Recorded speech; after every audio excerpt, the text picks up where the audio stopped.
15 अप्रैल। सबका स्वागत और धन्यवाद। श्रील प्रभुपाद शिक्षामृत, ये प्रभुपाद ने सारे शिष्यों को पत्र लिखा था 15 तारीख को 1973। मेरे प्रिय शिष्यों, तुम श्री कृष्ण के चरण कमलों की महिमाओं का प्रचार करने के लिए कितना कठिन परिश्रम कर रहे हो, और इसलिए मेरे गुरु महाराज तुमसे बहुत प्रसन्न होंगे। निश्चित ही मेरे गुरु महाराज मुझसे हजारों गुना अधिक तुम पर अपना आशीर्वाद बरसाएंगे, और यही मेरी संतुष्टि है। सभी भक्तों की जय हो। तो देखो, प्रभुपाद एक विनम्रता की मूर्ति हैं, जिन्होंने इतना बड़ा भागीरथी कार्य किया।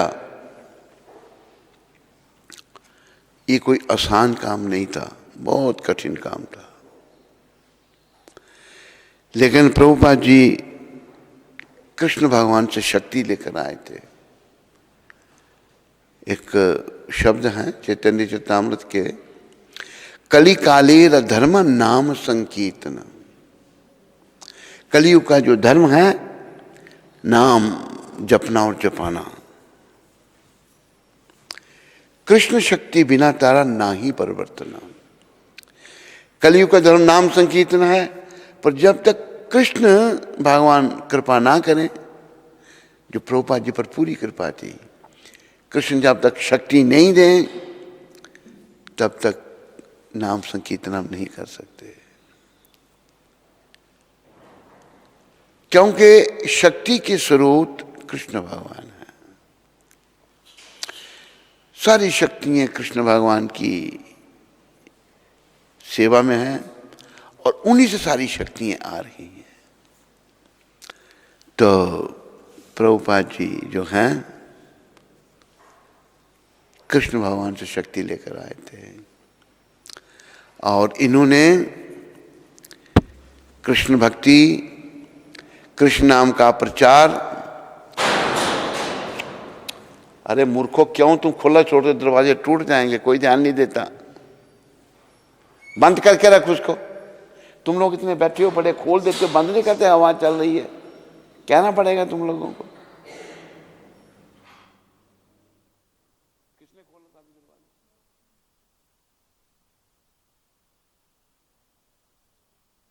बेवकूफ बुला उसको। वो किया जब उसको बंद भी करना था ना। तो भगवान श्री कृष्ण की जो शक्ति है, वो केवल महान आत्माओं को प्राप्त होती है। प्रभुपाद जी जैसे महान आत्मा है। भगवान सबको शक्तिपात नहीं करते, याद रखो। हमको भी कर सकते हैं, अगर हम अच्छे बनेंगे तो। एक बार प्रभुपाद मद्रास में लेक्चर कर रहे थे। एक मद्रासी ने प्रश्न पूछा,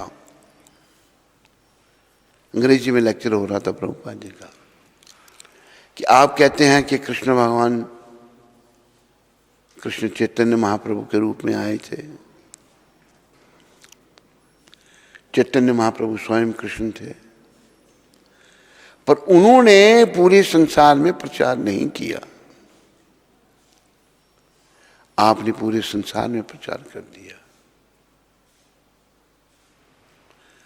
श्यामा कहाँ है? इस दरवाजे का थोड़ा तू ध्यान रखता है, इसका भी रखे, तोड़ना है इस दरवाजे को।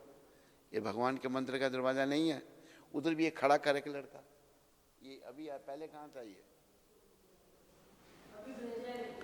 ध्यान रखो, इतनी तेज हवा चलती है, टूट जाएंगे दरवाजे। वो बनाने के लिए कोई नहीं फिर होगा।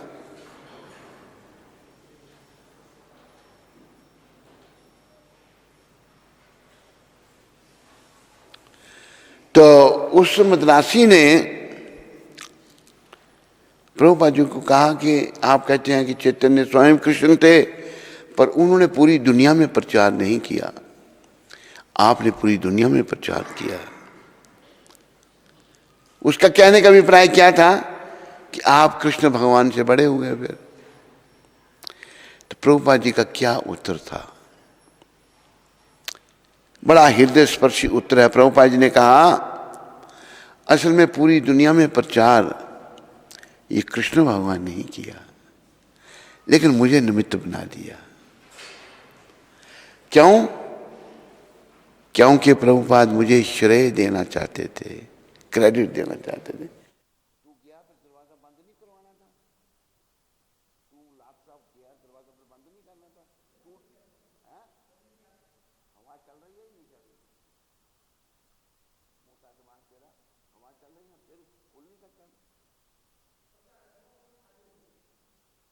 चिल्ला मत, ठीक से बोल, किसी बच्चे को कहना होता है बंद कर दे दरवाजा, खोल के चला गया, आवाज इतना बंद हो गया, टूट जाता, बच गया। दिमाग कुछ काम करता है, किसी को बोलना दरवाजा बंद करो, ये होती है लापरवाही। तो प्रभुपाद कहते हैं पूरी दुनिया में जो प्रचार हुआ ये चैतन्य महाप्रभु ने किया, लेकिन lord Chaitanya made me instrumental because he wanted to give me the credit. तो भगवान श्री अपने भक्तों को देते हैं। अभी महाभारत का युद्ध हुआ, सारा श्री अर्जुन को दिया, पर युद्ध किसने किया? कृष्ण भगवान ने। ये बात पहले मैंने सुनाई है, नए नए लोग आते जाते रहते हैं। बार्बरिक जो बड़े भक्त हुए भगवान के, बड़ी दिव्य कथा, वो नहीं अभी सुनाऊंगा। बार्बरिक का सर काट दिया था भगवान ने, उनकी इच्छा थी कि मैं भगवान के हाथों मरूं।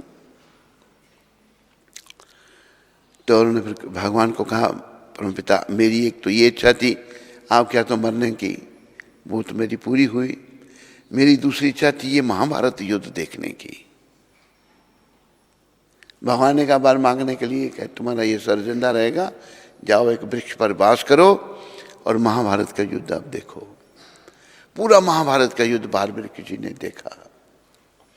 जब युद्ध संपन्न हुआ, पांडवों की विजय हुई, तो भगवान ने कहा चलो बार्बरिक से मिलते हैं।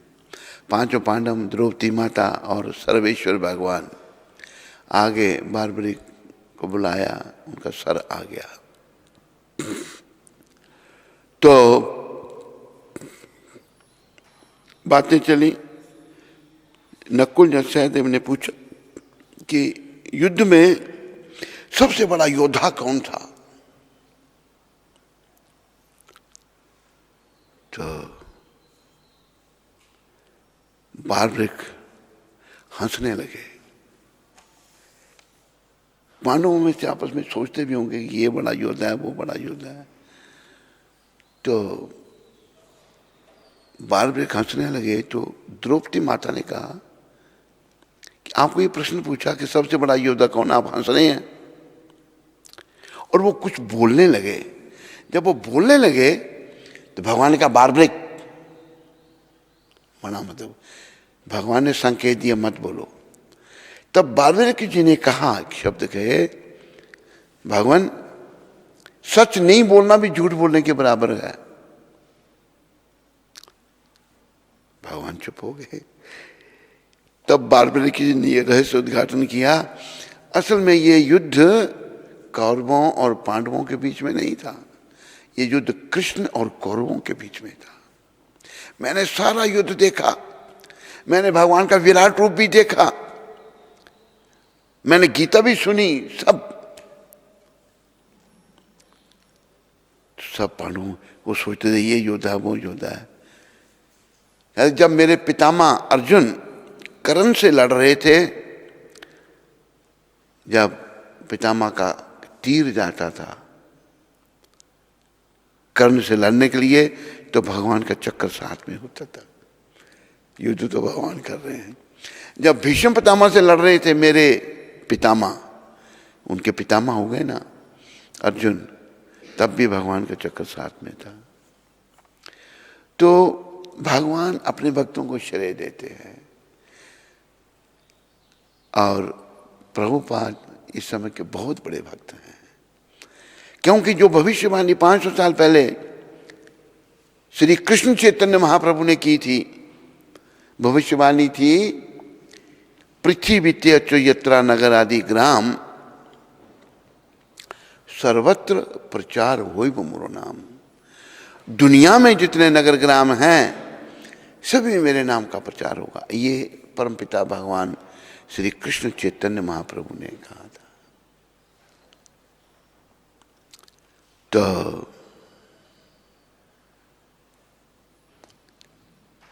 तब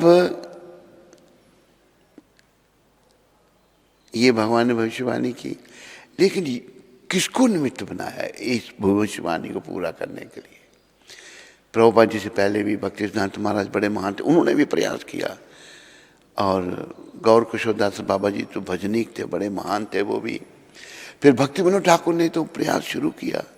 जगन्नाथ दास बाबा जी थे, नरोत्तम ठाकुर थे, बलदेव विद्याभूषण, विश्वनाथ चक्रवर्ती ठाकुर, बहुत आचार्य, सब महान, बड़े महान। लेकिन ये सारा श्रेय प्रचार का प्रभुपाद जी को दिया गया। और प्रभुपाद जी देखो कहते हैं कि तुम लोग प्रचार कर रहे हो, सबका उत्साह बढ़ा रहे हैं। हमने यहाँ सीखना है इस शिक्षा से। प्रभुपाद जो अपने शिष्यों का उत्साह बढ़ा रहे हैं, हम तो प्रभुपाद नहीं बन सकते, ना हम हैं ना बनेंगे, पर उनके सच्चे अनुयायी जरूर बन सकते हैं। सभी इसका प्रयास करो, एक दूसरे का उत्साह बढ़ाओ, छिद्रान्वेषण मत करो। मतलब गलतियां ढूंढने का ये जो है ना विचार, बीमारी, ये बंद कर दो, चाहे किसी में भी है। एक बात, गुरु के काम को प्रभुपाद ने कठिन बताया है। प्रभुपाद कहते थे, ours job is a thankless job.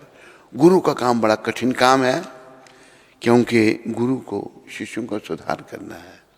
पर आप में से कोई गुरु नहीं बना अभी, ना है और ना बना है, और भविष्य में आपके कर्म जाने बनोगे या नहीं बनोगे। पर अभी अपने आपे में रहो, और ये नहीं गलतियां ढूंढो हर जगह। गंदगी ढूंढोगे तो मिल जाएगी आपको, पर गुणों को ढूंढो। प्रभुपाद जी ने कहा कि 2 प्रकार की मक्खी हैं, एक है मधुमक्खी और एक है दूसरी मक्खी। मधुमक्खी शहद ढूंढती है, उसको शहद मिल जाता है। दूसरी मक्खी जख्म ढूंढती है, उसको जख्म मिल जाते हैं। तो मधुमक्खी बनो, ये प्रभुपाद जी का कहना है। दूसरी मक्खी मत बनो। अरे दूसरी मक्खी को लोग मार भी देते हैं और उससे दुखी होते हैं, लेकिन मधुमक्खी मधु इकट्ठा करती है और बाद में हम लोग खाते हैं उसको। तो अच्छे बनो, अच्छे का परिणाम ही अच्छा होगा। चाहे आपका पुरुष का चोला है या स्त्री का चोला है, बूढ़े का चोला है या जवान का चोला है, बच्चे का चोला है, कैसा भी चोला मिला, अच्छे बनो बस। यही जो है प्रभुपाद जी का संदेश है। तो आज के संदेश में प्रभुपाद जी शिष्यों को कह रहे हैं कि तुम बड़ी मेहनत कर रहे हो मेरे प्रिय शिष्यों, तुम श्री कृष्ण के चरण कमलों की महिमा का प्रचार करने के लिए कितना कठिन परिश्रम कर रहे हो। ये प्रभुपाद की कृपा से उन्होंने परिश्रम किया था, क्योंकि प्रभुपाद कृष्ण से शक्ति लेके आए थे, उन्होंने सबको शक्ति दी। विदेशियों से ये आंदोलन शुरू हुआ उनसे, और उनका उत्साह प्रभुपाद बढ़ा रहे हैं। और इसलिए मेरे गुरु महाराज तुमसे बहुत प्रसन्न होंगे, क्योंकि प्रभुपाद जी के गुरु महाराज ने प्रभुपाद जी को कहा था। उन्होंने औरों को भी कहा, कईयों को कहा, पर सब विफल हो गए ये विदेशों में, और आके हाथ खड़े कर दिए। अगर हमें विदेशों में प्रचार करना है तो हमें पैंट और कोट पहनना पड़ेगा, नेकटाई पहननी पड़ेगी, छुरी कांटे से खाना सीखना पड़ा। तो कहीं ने भी कहा मांस भी खाना पड़ेगा वहाँ पर। लेकिन प्रभुपाद जी को भी उन्होंने कहा, भक्तिसिद्धांत प्रभुपाद ने, वो सारी उम्र तैयारी करते रहे। 1922 में कहा था और 1965 में प्रभुपाद गए, और गए भी कैसे, कितनी कठिनाई से समुद्री जहाज में, 2 हार्ट अटैक हो गए। कितनी परीक्षा अपने भक्तों की लेते हैं, पर सच्चे भक्त प्रभुपाद जी जैसे भक्त सफल होते हैं और वो धाम में जाते हैं। तो भक्त जो हैं वही भगवान को प्रिय हैं। भक्त की ही समझ ठीक है, जो भक्त नहीं है उसकी समझ ठीक नहीं है। तो प्रभुपाद कहते हैं मेरे गुरु महाराज तुमसे बड़े प्रसन्न होंगे, निश्चित ही मेरे गुरु महाराज मुझसे हजारों गुना अधिक तुम पर अपना आशीर्वाद बरसाएंगे। और देखो, मैंने एक बात आपको बताऊं, ये वैसे बताने की नहीं होती पर आपको बता देता हूं, मैं मन में आई। प्रभुपाद को देख के मैं बड़ा प्रभावित हुआ, और ये मुझे डर था कि मेरे घर वाले मुझे ले ना जाएं।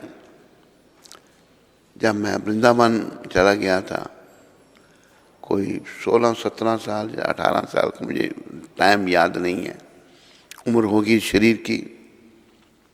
तो माँ बाप वहाँ पहुँच गए,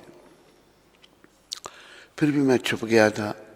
लेकिन दूसरे साधु ने बता दिया, ये आए थे तुम्हारे लिए, रो रहे थे बड़े। उनको मैंने आश्रम के दरवाजे से देखा, तो उन्होंने श्री से माता ने पीछे देख लिया, भागते हुए आ गए। ओ देखो मेरा बेटा उधर, मेरा नाम लिया उन्होंने तो भागते हुए आ गई। दोनों ने रोना शुरू कर दिया, तो ले गए मेरे को। वो साधु भी ठीक नहीं था। तो फिर वापस लेकिन घर में मन नहीं लगता था। फिर शादी रचा दी, फिर हनुमान जी की कृपा हुई, हम भागे घर से, और हनुमान जी ने बड़ी कृपा की, सपने में दर्शन दिए और कहा जाओ सब ठीक होगा। तो हम अभी दूसरी बार जब गए तो दिल्ली गए, पहले एक जगह गए, फिर दूसरी जगह, तीसरी जगह। तो चिंता थी, पर फिर भी घर वाले आकर ना ले जाए। बम्बई जब गए, एक मौका आया कि एक भक्त था अफ्रीका का, कहता हमें भक्त चाहिए। मैंने कहा मुझे ले चलो। ये तो डरता था घर वाले यहाँ भी पहुँच जाएंगे। वहाँ प्रभुपाद ने भी आशीर्वाद दिया, जाओ। वहाँ गए तो प्रभुपाद के आशीर्वाद से, उनकी कृपा से कार्य करने लगे, मेंबर बनाने लगे। ऐसा आशीर्वाद रोज ही मेंबर बनते थे, कभी 2-3 भी बन जाते थे, कभी 1 तो बन ही जाता था। धन इकट्ठा होने लगा। एक व्यक्ति, वो वैसे बेचारे ठीक तो था नहीं, पर रिपोर्ट उसने दे दी, प्रभुपाद जी जो नया लड़का आया रोज मेंबर बना रहा है। तो प्रभुपाद ने आशीर्वाद का पत्र लिखा। 1974 में ही हमने संस्था शुरू में ज्वाइन की थी, तो नवंबर में प्रभुपाद ने पत्र लिखा, आशीर्वाद का पत्र। तो उनकी कृपा से ही हम कुछ करने में निमित्त बने, और उनकी कृपा से ही आगे बढ़ पाए, और उनकी कृपा से ही ये मंदिर भी बना। तो हमें जो प्रभुपाद एक भगवान की शक्ति लेके आए हैं, उनकी कृपा हम सबको लेनी है, और भगवान हमारी रक्षा करेंगे। तो मैं ये आप सबसे आज के इस शिक्षामृत से कह रहा हूँ कि छिद्रान्वेषण कहते हैं, मतलब छिद्र ढूंढना, गलतियाँ ढूंढना। ये मुझे रिपोर्टें मिलती रहती हैं, मैं कहता नहीं। अहंकार बड़ा है कई लोगों में, उनको कहना भी कठिन है। एक कहोगे तो 10 सुनाएंगे वो आगे से। लेकिन आप समझ लो अपने अंदर, किसी हम संकेत कर रहे हैं, ये आपके लिए अच्छा नहीं, चाहे कोई भी वो है।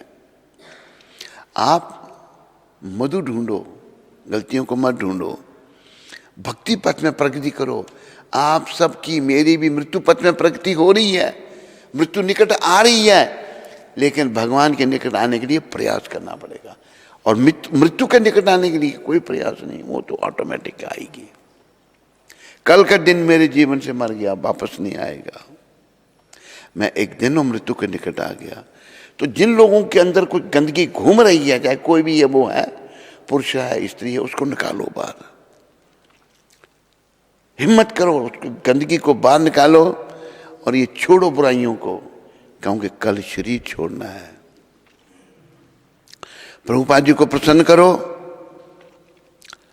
वो आप सबके दादा गुरु हैं। अगर आप प्रचार करते हैं वो प्रसन्न होंगे। प्रभुपाद हमें कह रहे हैं कि मेरे गुरु महाराज मुझसे हजारों गुना अधिक तुम पर अपना आशीर्वाद बरसाएंगे। अगर संतों का आशीर्वाद बरसेगा तभी आध्यात्मिक प्रगति होगी। हमारी भौतिक विद्वता जहाँ हमारे भौतिक गुण ये किसी काम के नहीं है भाई। संत प्रभुपाद, इनके गुरु, उनके गुरु सभी आध्यात्मिक हैं, सभी महान हैं। इनकी कृपा जब बरसेगी तो हम आध्यात्मिक पथ में आगे बढ़ेंगे। प्रभुपाद कहते हैं आशीर्वाद बरसाएंगे और यही मेरी संतुष्टि है, इससे मैं प्रसन्न होऊंगा। सभी भक्तों की जय हो। प्रभुपाद अंग्रेजी में कहते थे all glories to assembled devotees, यानी कि सब भक्तों की जय हो। तो ये उत्साह का पत्र प्रभुपाद ने 1973 में लिखा था 15 अप्रैल को, और 1977 में प्रभुपाद धाम को चले गए थे। बोलो पतित पावन शिला प्रभुपाद की जय जय जय प्रभुपाद जय जय जय जय प्रभुपाद जय जय जय प्रभुपाद जय जय जय प्रभुपाद जय जय जय जय जय प्रभुपाद जय जय जय प्रभु जय श्री कृष्ण चैतन्य नित्यानंद जय द्वैत चंद्र जय गौर भक्त वृंद जय श्री सारे बोलो तन्य नित्यानंद जय द्वैत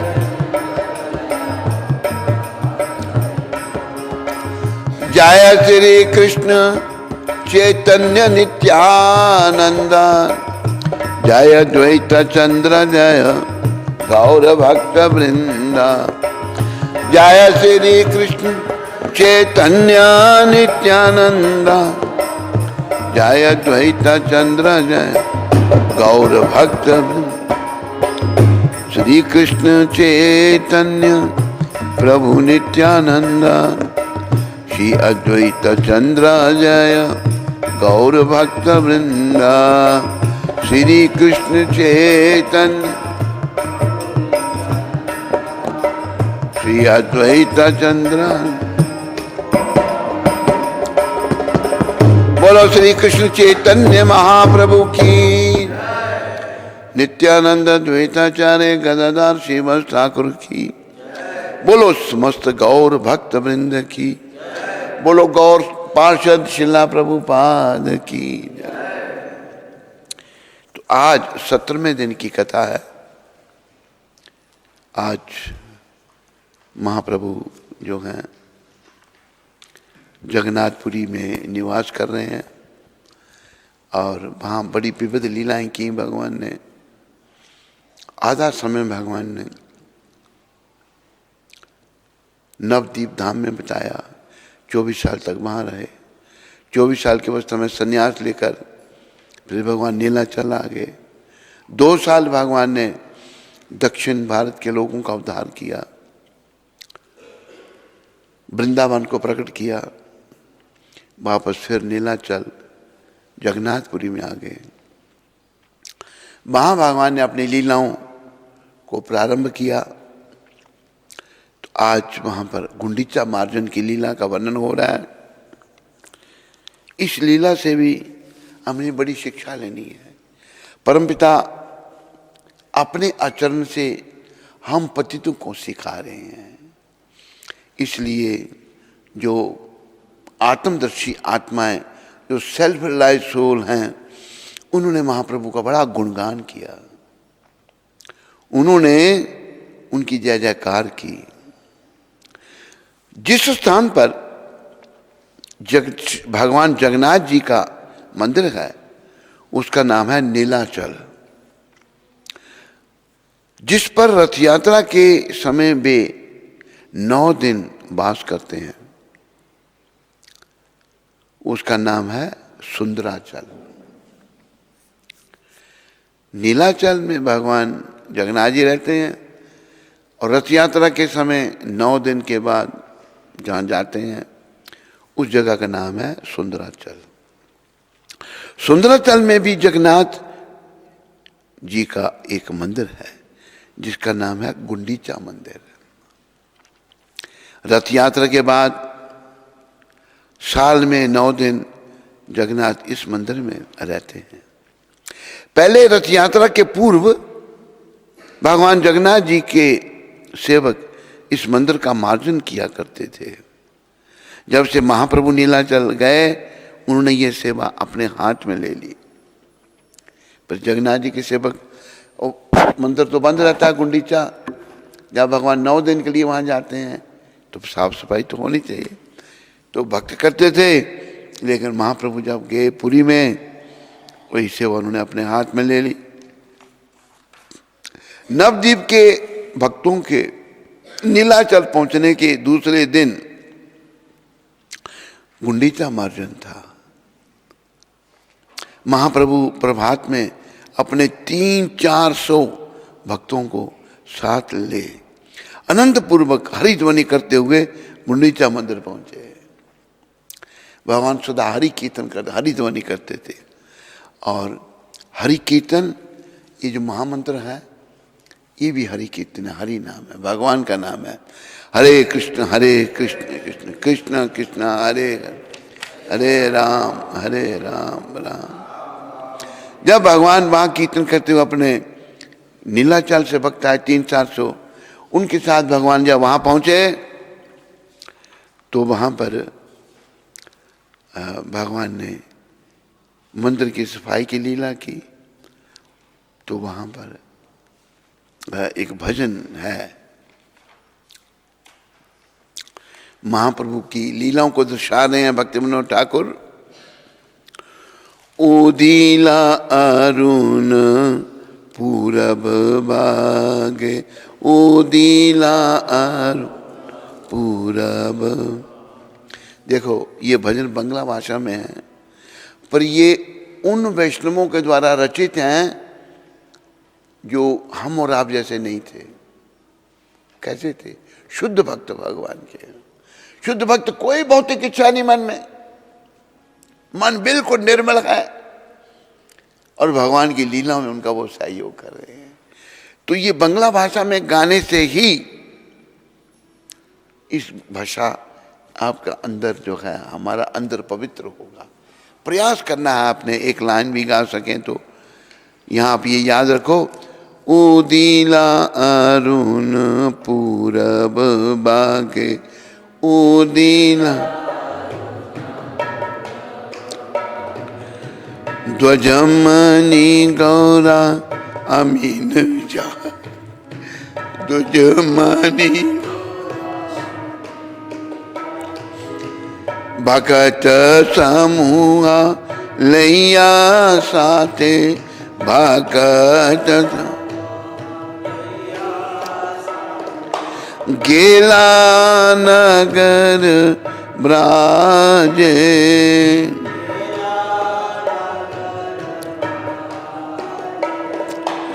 तथाई तथाई भजला खोल तथा,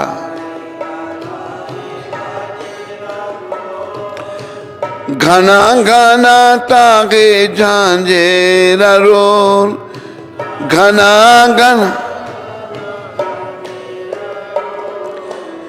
प्रेमे ढाल ढाल सोनार अंगा प्रेम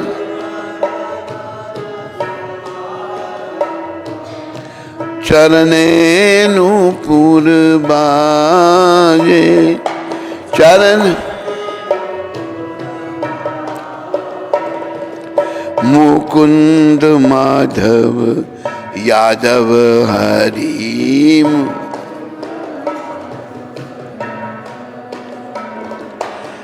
बले न बल रे बदन भारी बले न मिचे नींद वशे गेल रे राती मिचे नींद दाबीस दिवस शरीर साजे दिवस ए मन दुर्लभ मानव देहा ए मान पाइया की कर भावन के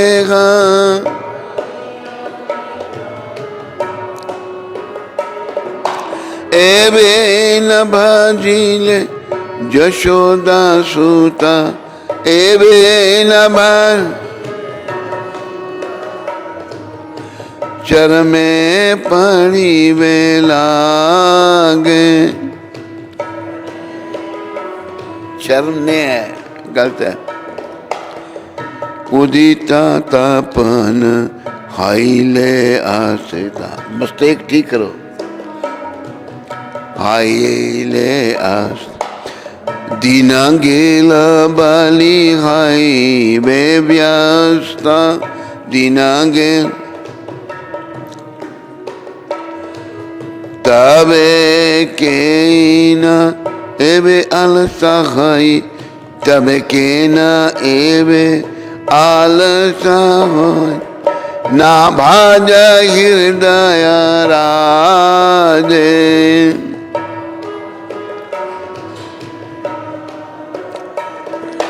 जीवन अनित्य जान घासा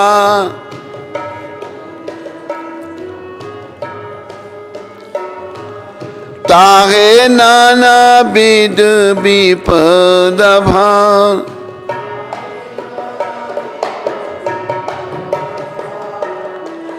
नमस्या करी जतन तुम्ही नाम थाका अपना काजे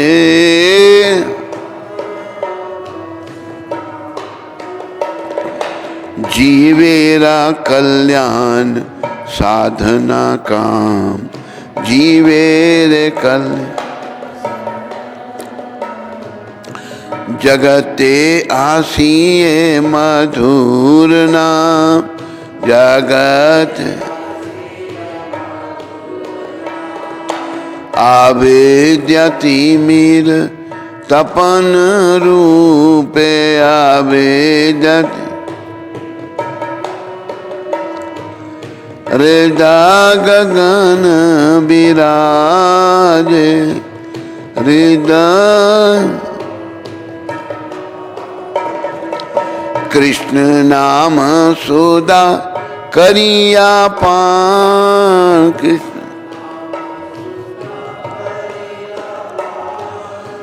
जुड़ाओ भक्ति विनोद प्राण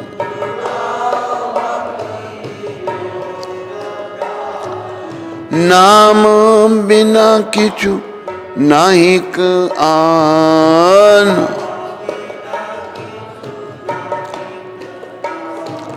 चौदह भुवन माजे चौदह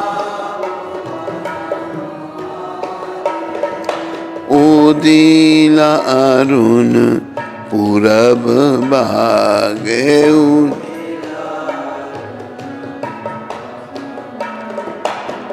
बकच দুজমনি গৌরা আমি না জাগে,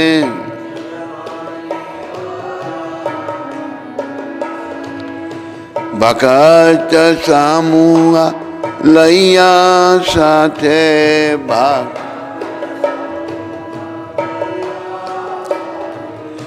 गेला नगर ब्राज,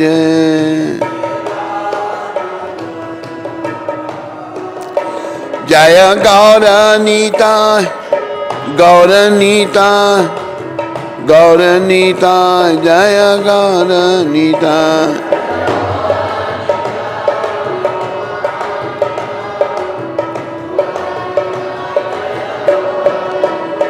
जय निमाई निताय निमाई निताय निमाई निताय, जय निमाई निताय।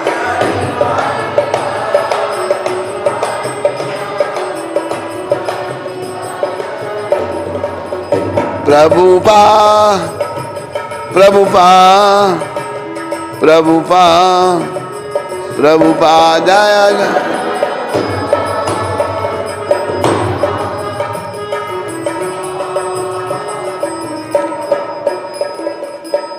जैसे ही पूर्व दिशा में अरुणोदय हो गया, उसी क्षण ब्राह्मणों में श्रेष्ठ दुजमणि भगवान गौरांग महाप्रभु जाग गए।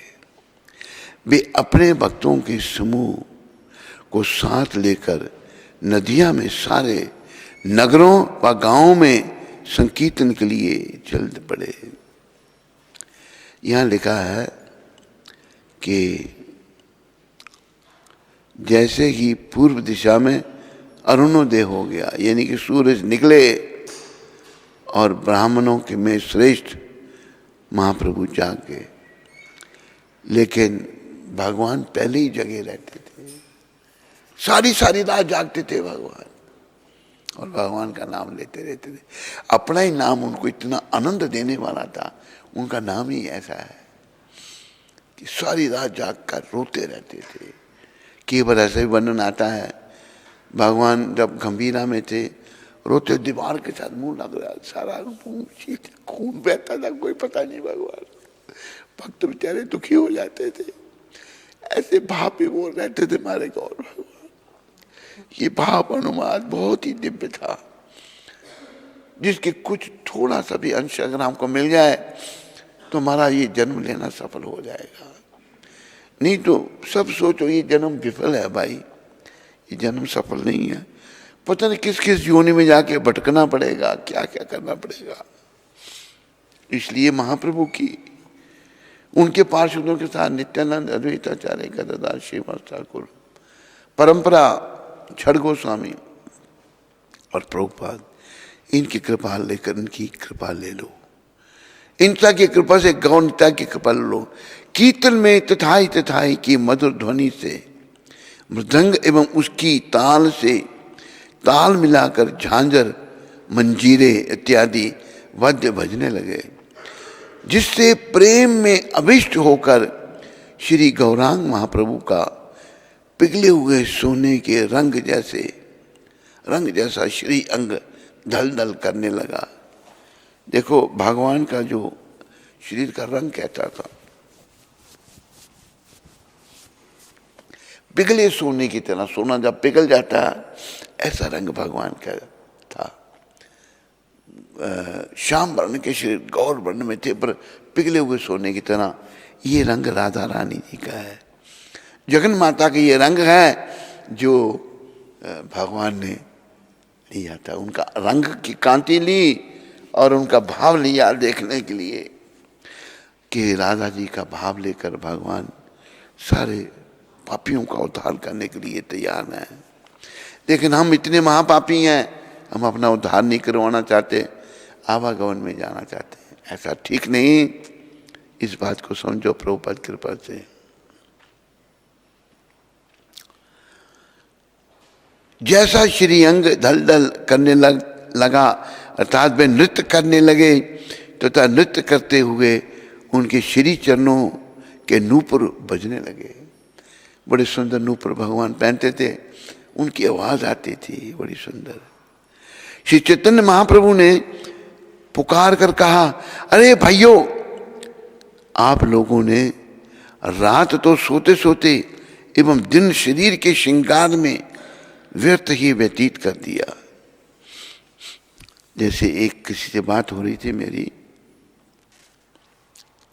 तो कहता कि सोना कब है, फिर सोने का बड़ा प्रेम है, सोना बड़ा जरूरी है, सोना भी ठीक है, पर सोने को बड़ा प्रेम नहीं करना हमने। हमारे भगवान तो क्या कह रहे हैं, कह रहे हैं, अरे भाइयों, आप लोगों ने रात तो सोते सोते एवं दिन शरीर के श्रृंगार में लगे रहे, वो भाई फिट रहे हैं। हम कब तक फिट रहेंगे भाई, अनफिट हो जाएंगे एक दिन। शरीर को फिट रखा, लेकिन जिससे ये शरीर चल रहा है, आत्मा को तो फिट किया नहीं हमने, आत्मा अनफिट ही रही। इस शरीर को फिट करने में लगे रहे, थोड़े समय के लिए शरीर तुम्हारा फिट हो गया भाई, लेकिन एक दिन अनफिट हो जाएगा। जब आत्मा को छोड़ेगी तो अनफिट, सड़ना गलना शुरू हो जाएगा। ये शरीर की यही गति है। व्यर्थ में तुमने व्यतीत कर दिया, परंतु भगवान का भजन नहीं किया। कई लोग कहते हैं अभी हम भजन कर रहे, सारी उम्र तो तूने किया नहीं, अभी तुम 24 घंटे भजन कर, ऐसा तेरी गति है। सारी उम्र तो हम समय नष्ट करते रहे। वैसे भजन प्रहलाद महाराज ने बताया है भागवत में, कौमार अचरते प्रज्ञो धर्मान भागवतन ही दुर्लभ मानुष जन्म तद अपि दुर्वमतम। कुमार 5 साल की अवस्था से, 5 साल का कोई बच्चा है यहां पर? श्यामा देखो, 5 साल का बच्चा है। 6 साल का कोई है? हैं? 7 साल का? 8 साल का? कितनी उम्र है तेरी? 6? ये 6 साल का है, इससे भी 1 साल कम। ये कितने साल का? ये बदमाश है, बता इसका नीचे है। ये 5 मतलब 6 साल का है। 1 साल पहले प्रहलाद महाराज ने उसे कौमार अवस्था कहा है। उन्होंने बोला कि 5 साल की अवस्था से भजन शुरू करना चाहिए। प्रहलाद महाराज ने, ये शरीर नश्वर जरूर है, पर ये अर्थपूर्ण है। अर्थपूर्ण क्या? इसके द्वारा भगवान मिल सकते हैं, इसके द्वारा हम अपना गंतव्य स्थान प्राप्त कर सकते हैं। हमारा गंतव्य स्थान को बड़ा अफसर बनना या डॉक्टर या कोई बड़ा मैनेजर बनना नहीं है। हमारा गंतव्य स्थान है भगवान का भक्त बन के धाम को जाना। ये प्रहलाद महाराज की शिक्षा है। तूने भजन नहीं किया, अतः मुकुंद माधव यादव हरि इत्यादि भगवान के दिव्य नामों का उच्च स्वर से कीर्तन करो। ये गौर भगवान कहते थे। तुमने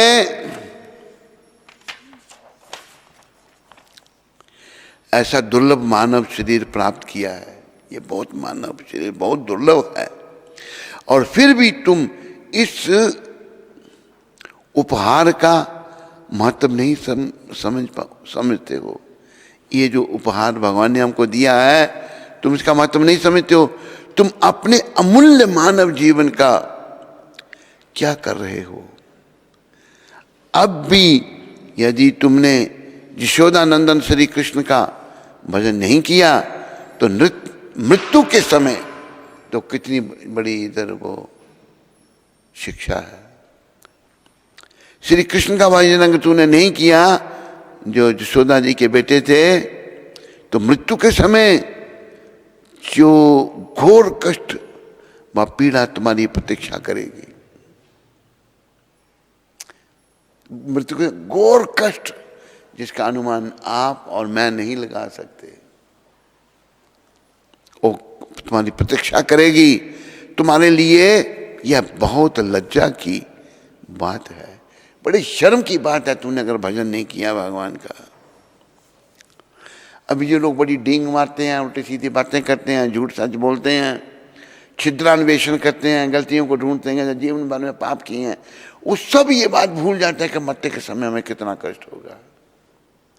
ऐसा वर्णन आता है, ये भागवत में ही आता है कि 100 बिच्छू एक साथ जब काटें इतना कष्ट मरते समय होता है। एक बिच्छू के काटने से आदमी को इतनी दर्द होती है। एक बार हम जम्मू में थे, एक बालिका, हम भी तब छोटे थे, बालिका भी इतनी बड़ी भी नहीं थी, छोटी भी नहीं थी, उसको बिच्छू ने काट दिया। वो चिल्लाई इतने जोर से, इतना सा छोटा सा बिच्छू था, बिच्छू के डंक का बड़ा दर्द होता है। 100 बिच्छू एक साथ काटे बड़े बड़े, इतना कष्ट मरते समय होता है। वो यहाँ कहा कि पीड़ा तुम्हारी प्रतीक्षा करेगी। अंत समय में अगर तूने भगवान का नाम नहीं लिया, भगवान की शरण अगर नहीं ली, वो अंत समय भाई मेरा भी आ रहा है और आप सबका भी आ रहा है, कब आएगा ये पता नहीं है। सूरज के उदय होने तथा अस्त होने के साथ तुम्हारा दिन व्यर्थ की व्यस्तता में जा रहा है, तब तुम आलसी क्यों बने हो? अपने हृदय के राजा को क्यों नहीं भजते? उनकी सेवा क्यों नहीं करते? ये हृदय के राजा भगवान ही कह रहे हैं। हृदय के राजा श्री कृष्ण हैं, वो ही कृष्ण चैतन्य महाप्रभु हैं। निश्चित रूप से इतना जान लो कि एक तो यह जीवन अनित्य है, निश्चित रूप से एक नित्य नहीं है, जो अनित्य मतलब नश्वर है, तथा उस पर भी इस मानव शरीर, मानव जीवन में नाना प्रकार की विपदाएं हैं। एक तो अनित्य, बहुत सारी विपदाएं हैं, बड़ी समस्याएं हैं। जब हम लोग इंद्रियों के तर्पण के लिए कार्य करते हैं, पहले तो माँ बाप प्रबंध करते थे विवाह का, लेकिन आज खुद ही चुन लेते हैं, लव मैरिज उसको कहते हैं, और ये कभी सक्सेसफुल हुई नहीं है। विदेशों में यही तो होती हैं। हमारे शरीर से माता लव मैरिज को कहती है लव मार्च, मैरिज नहीं कहती, लव मार्च। तो ये आम हो रही है, जहां जहां हुई हैं। एक नमूना हमारे पास ये बैठा है, उसका खड़ा हो जा, इसने भी लव मार्च की थी, और इसको भगवान ने बचाने का बड़ा प्रयास किया। तेरी लव मार्च कैसी रही थी? हैं? फेल बेटा फेल। मधुप्रिया हंस रहा, कहता मैंने नहीं की तो बच गया मैं। अरे तेरे बाप ने तो बड़ा प्रयास किया तेरी करवाने का। बाप तेरा सो रहा है, जाग रहा है, सर नीचे है, सो गए। जी आओ कुर्सी पर बैठ के सोने के लिए, थोड़ा मैंने कुर्सी पर बैठने के लिए कहा। क्या ऐसे देख, कुर्सी पर बैठ के सो गए, नीचे बैठो। क्या मुझे कुर्सी पर बैठ जाओ? मैं बैठ जाओ, और सो गए वहां पर। अरे ये सत्संग कहाँ मिलेगा आपको? और देखो ये आया हृदय से, भगवान ने इसको भेजा हमारे पास। मैंने कहा सुना, कोई चक्कर कहते हैं महाराज, मेरी सगाई हो गई है। मैंने उसको बोल दे मैंने भक्ति करनी है। कहते नहीं नहीं, मैंने वचन दे दिया है। बड़ा अपना प्रेरणा हो रही है अंदर से। 1 2 3 4 कितनी बार कहा होगा? अनगिनत बार। कहते नहीं वचन दिया मैंने। अगर उसको बोल देता तो बच जाता, लेकिन नहीं, वचन निभाया। जैसे शादी की तो फिर क्या कि नाटक किया, वो मैं सुनाता हूँ, सुना दूंगा आपको। ये ऐसा ही होता है जो ऐसे जो शादियाँ करते हैं। ध्यान रखो, किसी के पास कुछ सोता उसको जगा दिया करो। ये कौन है टांगा फैला के? ये बुढ़ा किधर को? इधर को फैला रहा है, इधर को, ठीक, इधर को चल, इधर को दक्षिण को टांगे फैला। तो देखो इसको हमने बहुत बार कहा कि तुम मत करो मत करो मत करो। कहते नहीं, वचन दिया है। एक दिन क्या नाटक होगा इनका, उसने औरत ने कहा, इसकी औरत ने, कहते मेरी शादी करके तू लाया, मेरा ध्यान नहीं करता, मेरा नौकर नहीं बनता तुम। मैं मरती हूँ, मैं मरने जा रही हूँ। ली उसने तार गले में डाली, तार मैंने चुभने लगी नहीं जाता, कहती मैं अकेली तेरे को मारती हूँ, तो भी नजदीक। ये चला गया, मरने चला गया पास में, उसने इसके गले में भी तार बांधी, ना ये मरा ना वो मरी, तार बांधी। कहते मारे दर्द हो रही है मेरे को, क्या हुआ? क्या तार बांधी थी गले में, ये ना सके इनके।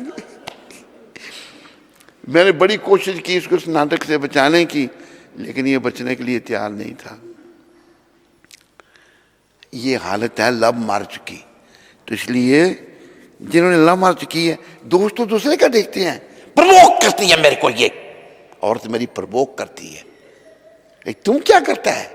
तुम तो बस दूध से धुला हुआ, तेरे में कोई दोष ही नहीं है, और तुम्हें दोष है बड़े। अरे तेरे में भी तो दोष है, तू ही तो गया था उसके पास, क्यों की थी शादी? लेकिन नहीं, मतलब समय खराब, सारा जीवन बेकार। इसलिए ये जो कष्ट बड़ा है ना, ये यहाँ पर वर्णन आ रहा है। कष्ट व पीड़ा तुम्हारी प्रतीक्षा करेंगे, तुम्हारे लिए यह बहुत लज्जा की बात है, शर्म की बात है। बैठ जाओ, बड़ा बढ़िया काम किया था आपने।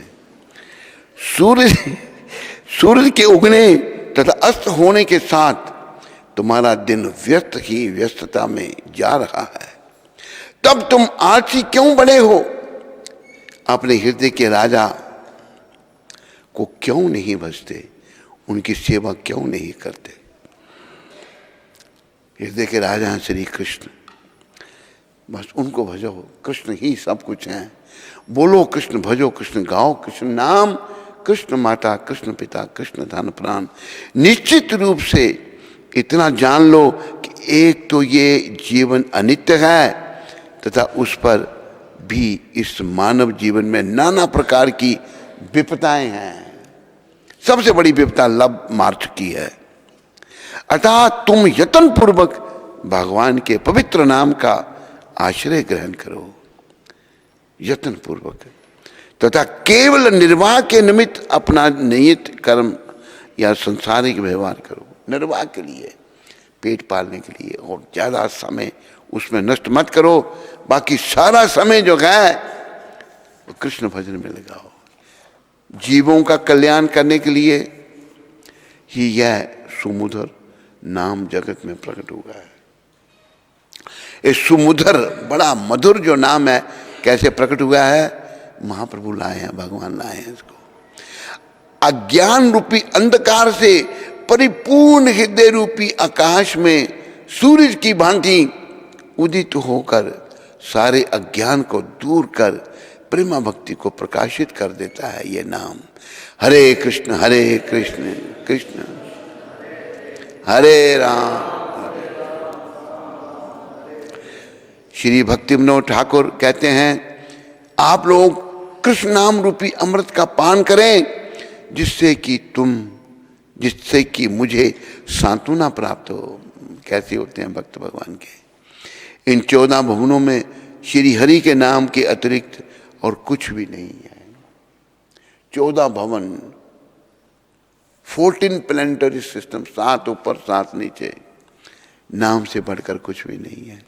लेकिन हमने सोचा, पुरुष ने सोचा स्त्री से बढ़कर कुछ नहीं है, स्त्री ने सोचा पुरुष से बढ़कर कुछ नहीं है। लेकिन भाई ये सब मन की मलिनता है। सबसे बढ़िया, सबसे सुंदर भगवान का नाम है और कुछ नहीं है।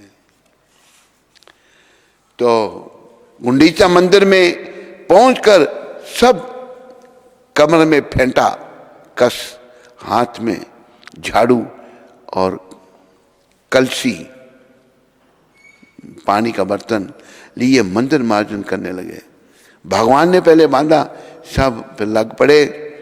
भाव यह है कि गुंडीचा मंदिर वृंदावन में राधा का कुंज है। गुंडीचा मंदिर जो है राधा जी का कुंज है। बोलो राधा रानी की। श्री कृष्ण जगन्नाथ जी के रूप में कुरुक्षेत्र से वृंदावन आने को है। भगवान कुरुक्षेत्र से वृंदावन जाना चाहते हैं। महाप्रभु राधा माधव राधा भाव में भावित हो श्री कृष्ण के आगमन की खुशी में सखियों सहित अपने कुंज की सफाई कर रही हैं। जब राधा जी को पता लगा कि भगवान आ रहे हैं, जगन्नाथ जी भगवान कृष्ण हैं, तो उन्होंने अपनी सखियों के साथ, अपनी सहचरियों के साथ उस कुंज की सफाई की, क्योंकि भगवान आ रहे हैं, उसमें सफाई कर रहे हैं। 100 भक्त नरेंद्र सरोवर से जल के कलश लिए चले आ रहे हैं। 100 झाड़ू लिए मंदिर का मार्जन कर रहे हैं। मंदिर मार्जन हमारे हृदय को साफ करता है। ये शिक्षा बहुत बड़ी, ध्यान रखो। मंदिर की सफाई जो है ना, प्रभुपाद कहते थे शुरू में जो भक्त आते हैं उनको मंदिर की सफाई में लगाओ, टॉयलेट की सफाई में लगाओ, बर्तन धोने में लगाओ, बर्तन मांजने में लगाओ, भगवान के बर्तनों को पॉलिश करो, सिल्वर पॉलिश, कॉपर पॉलिश या दूसरी पॉलिश भगवान की, इससे हमारा अंदर गंद की सफाई होगी, हृदय को साफ करता है। तो भगवान ने खुद करके दिखाया, मंदिर की सफाई कर रहे हैं। आगे वही वर्णन सफाई का आ रहा है। इस सफाई को देखो, भक्तों में होड़ लगी है। क्या होड़ लगी है? कौन कितना कूड़ा निकाल कर एक जगह इकट्ठा करेगा।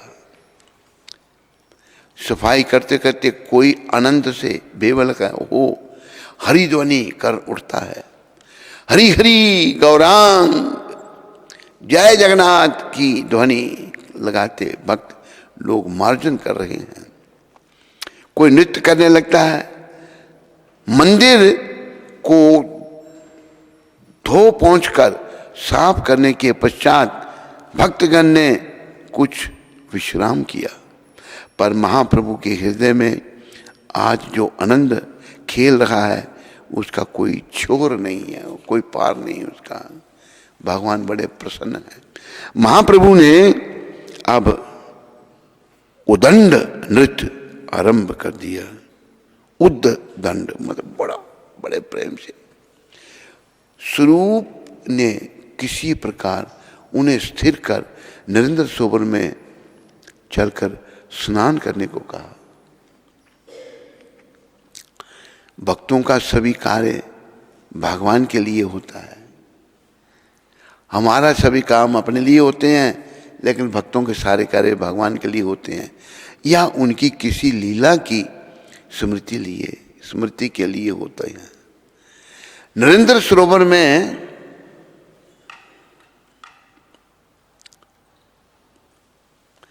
स्नान करते समय भक्तगण श्री कृष्ण की बाल्य लीलाओं के भाव से भी भावित हो गए।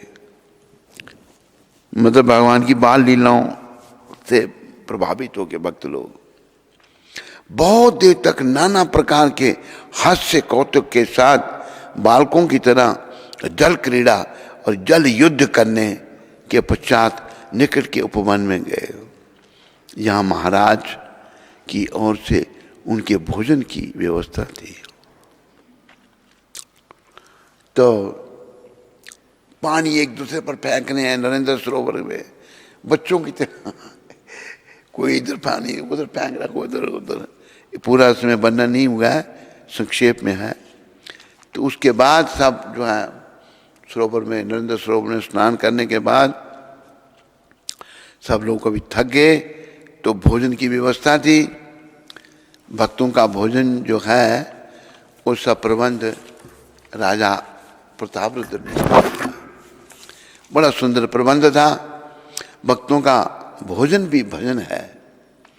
भक्तगण भोजन करते जा रहे हैं और बीच बीच में हरि हरि की ध्वनि लगा रहे हैं।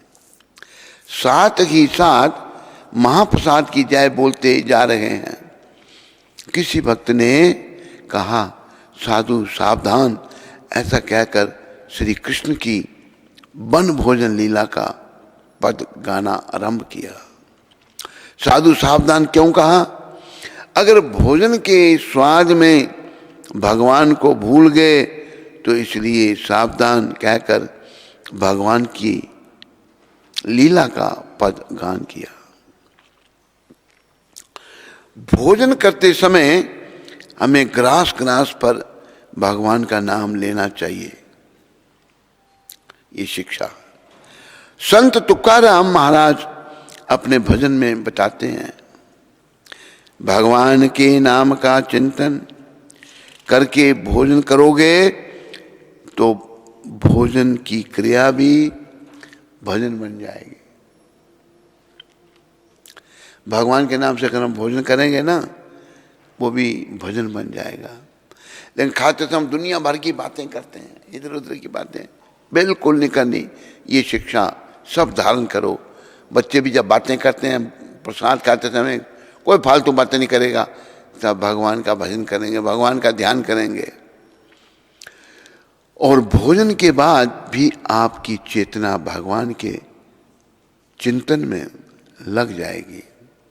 भोजन के बाद भी चेतना भगवान के चिंतन में लग जाएगी, क्योंकि हम जैसा और जिस चेतना में अन्न खाते हैं वैसी हमारी चेतना बनती है।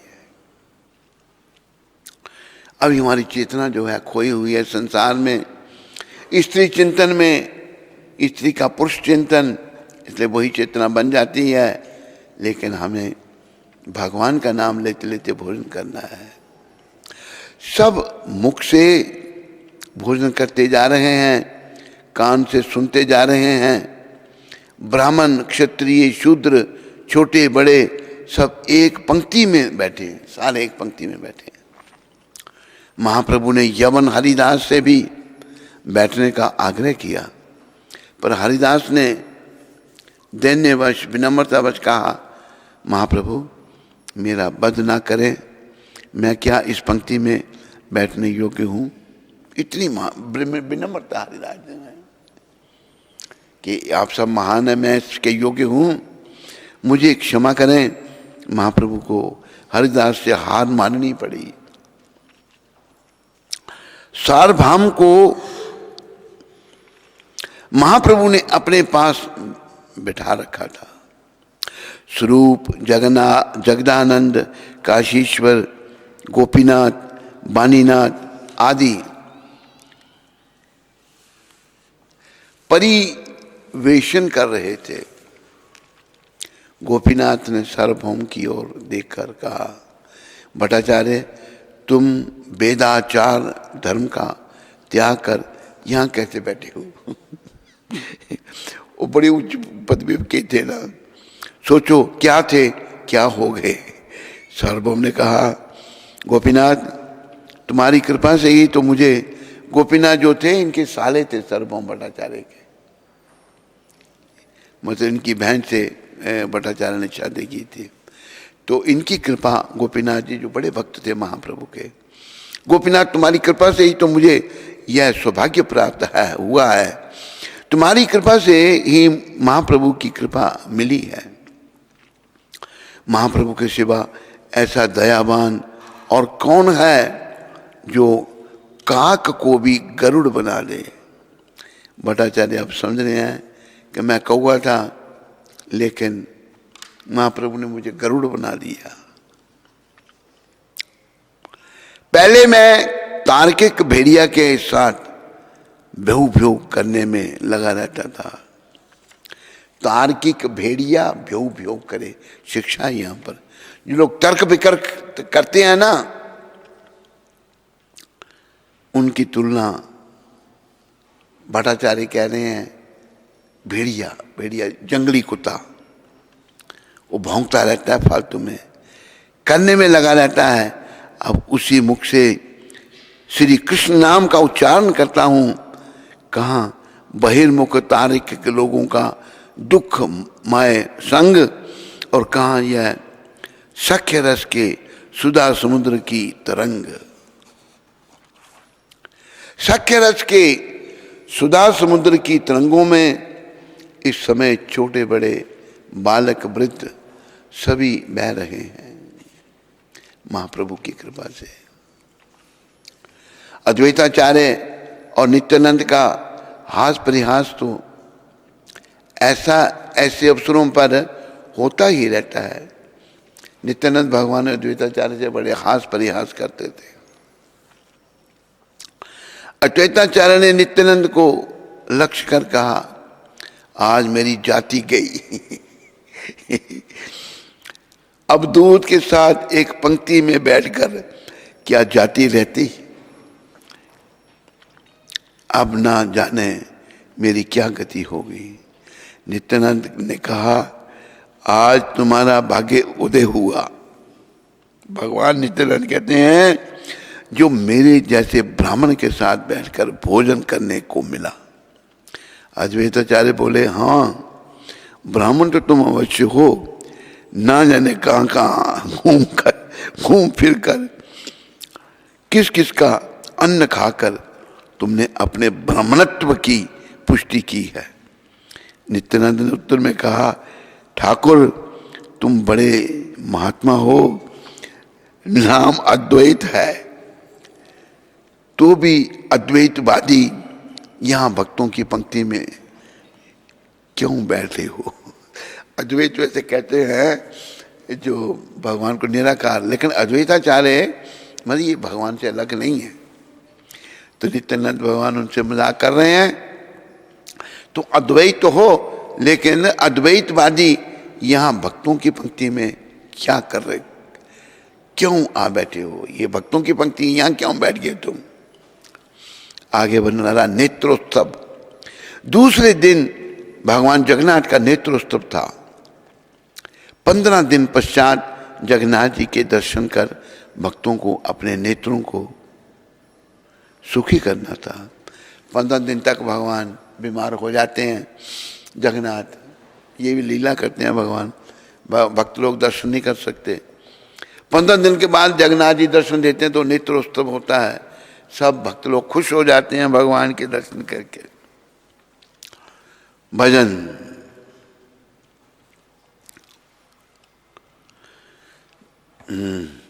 जगन्नाथ स्वामी नयन पथगामी, भावा तुम्हें जगन्नाथ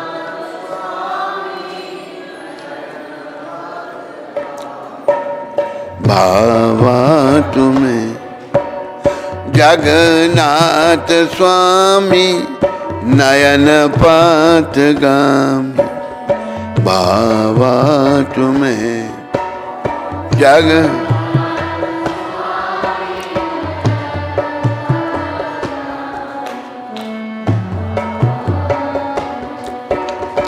कदाचित कलिंदी तथा विपिन संगीत कराबो,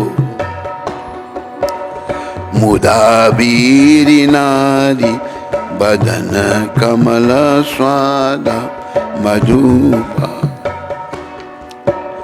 रमा शंभु ब्रह्मार पति गणेश चितपादो, जगन्नाथ स्वामी नयन पथगाम, भावा तुम्हें जग नयन पथगाम, मुझे सबे बेनु शीरी सी शिखी पीछम कटिताते, दुकलम नेत्रांते सहचरी कटाक्षम विददाते,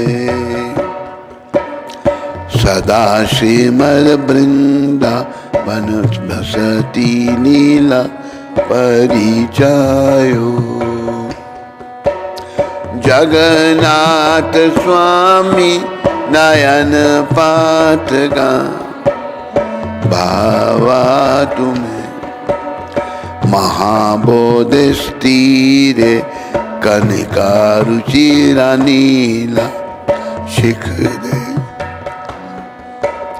वसन प्रसादांत सहजा बल भद्रेण बलीना,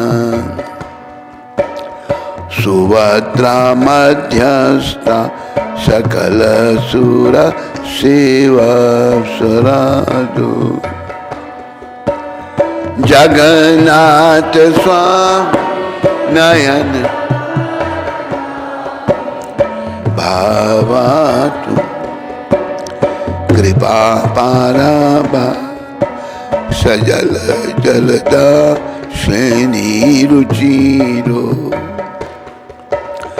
रमा बानी राम सफुरद मल पंकेरुमुखा, सुरेंद्र राध्य श्रुति गाना शिख गीत चरितो, जगन्नाथ स्वामी नयन भावा तुम, रथारूढ़ो गच्छ पथि मिलिता भूदे पटले, स्तुति प्रादुर्भावं प्रतिपदम उपकन्नय सद्य, दया सिंधुर्बंधु सकल जगतं सिंधु सुताय, जगन्नाथ नयन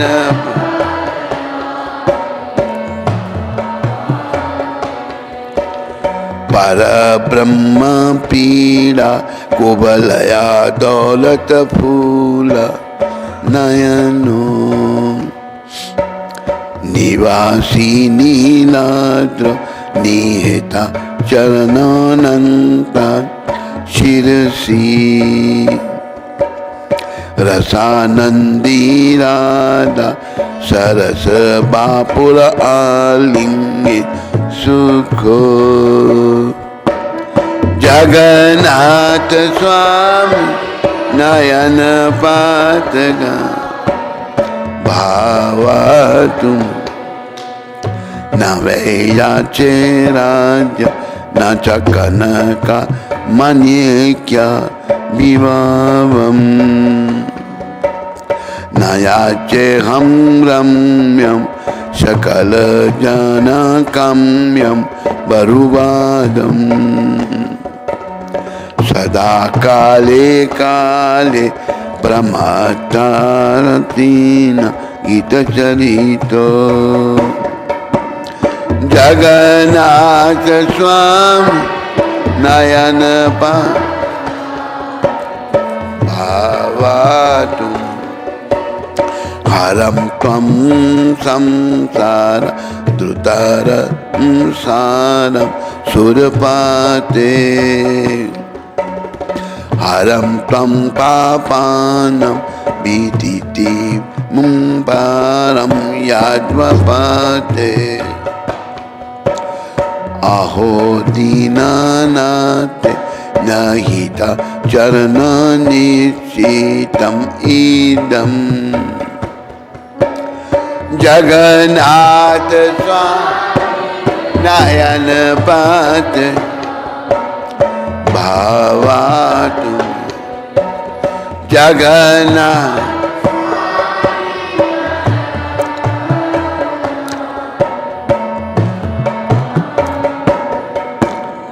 जगन्नाथ अष्टकं पुण्यं या पठेतं प्रायशुचि,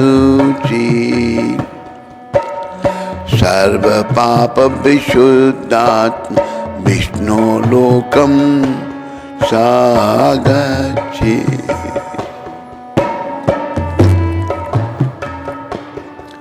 तो समय ज्यादा नहीं है, एक श्लोक का मैं अनुवाद आपको सुना देता हूं। हे देवताओं के स्वामी, कृपया शीघ्र ही इस व्यर्थ निरर्थक भौतिक अस्तित्व को दूर ले जाइए जिसमें मैं फंसा हुआ जी रहा हूं। हे यदुओं के स्वामी, कृपया मेरे पाप पुण्य कार्यों के फलों के असीमित संग्रह को नष्ट कर दीजिए। अहो, यह निश्चित है कि भगवान जगन्नाथ अपने श्री चरण कमल का आशीर्वाद उन लोगों को प्रदान करते हैं जो स्वयं को विनम्र व असहाय अनुभव करते हैं। जगन्नाथ कृष्ण हैं, याद रखो। ये मैंने लाइन इसलिए पढ़ी ताकि हम सब इसमें ध्यान दें। क्या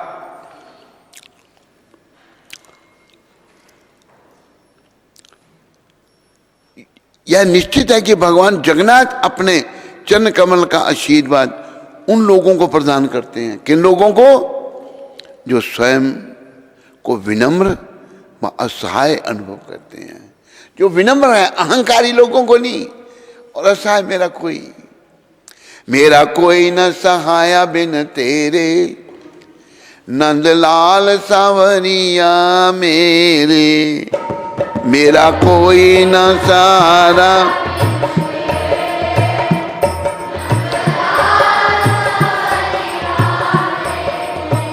हे नंदलाल, आपके बगैर मेरा कोई सहारा नहीं है। भगवान को नंदलाल कहोगे तो बड़े खुश होंगे। नंद बाबा बड़े भक्त थे भगवान, तभी तो उनको पिता बनाया उन्होंने। सोदा मैया बहुत भक्त थी, तभी तो माँ का दर्जा दिया। भगवान माता पिता अपने भक्तों को बना लेते हैं। फिर आगे कहा है, वह आत्म नियंत्रित एवं गुणवान व सद्गुणी व्यक्ति आत्मा को नियंत्रित करना है। जो भगवान जगन्नाथ जी को महिमान्वित करने वाले इन 8 श्लोकों का गान करता है, वह सभी पापों से मुक्त हो जाता है। जगन्नाथ अष्टक का प्रभाव, उसके समस्त पाप धुल जाते हैं और वह उचित रीति द्वारा स्वतः ही भगवान विष्णु के धाम को प्राप्त करता है। इतना प्रभाव है जगन्नाथ अष्टक का। जगन्नाथ स्वामी नयन पथगामी भवा तुम्हें, मैं आपका भजन करता हूं। महाप्रभु भक्तों को साथ लेकर भगवान जगन्नाथ जी के दर्शन करने गए। उस दिन का उनका दर्शन आक्षेप से भरा हुआ था, आक्षेप से भरा, अश्रुओं से छलछलाते, आक्षेप से भरा। आक्षेप क्या लिखा है भाई?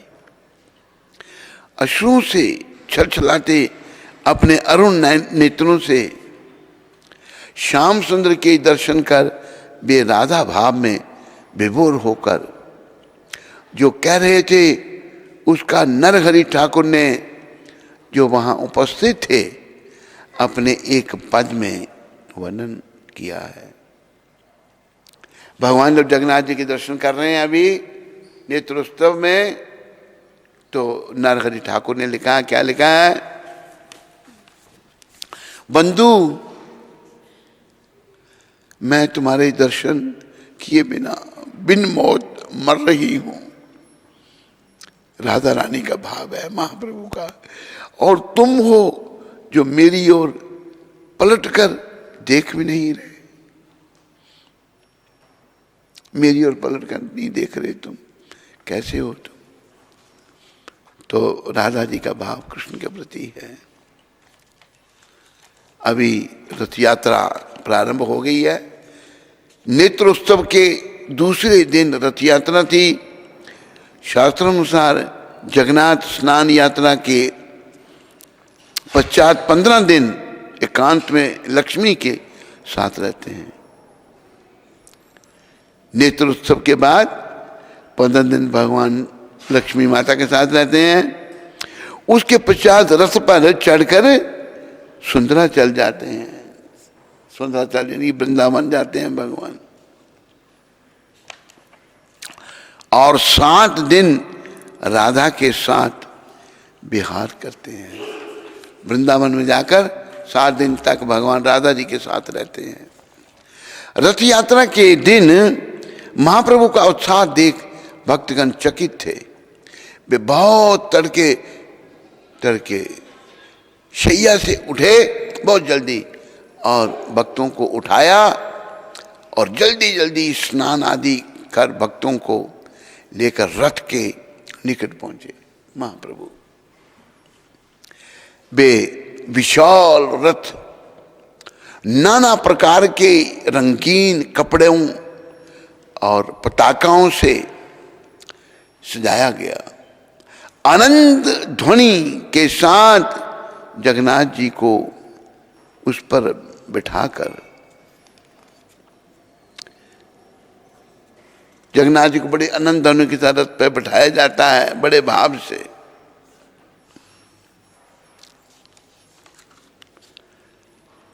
दोनों ओर से रथ की रस्सी पकड़ भक्तगण रथ खींच के ले जा रहे हैं, दोनों ओर से।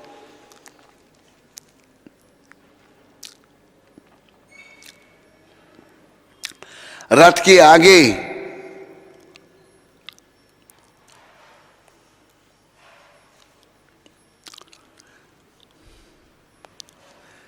महाराज प्रतापरुद्र ने रथ के आगे सोने की झाड़ू लेकर रास्ता साफ किया। महाराज खुद, राजा जो हैं दक्षिण के राजा महाराजा प्रतापरुद्र, सोने का झाड़ू लगा रहे हैं, भगवान के लिए रास्ता साफ कर रहे हैं।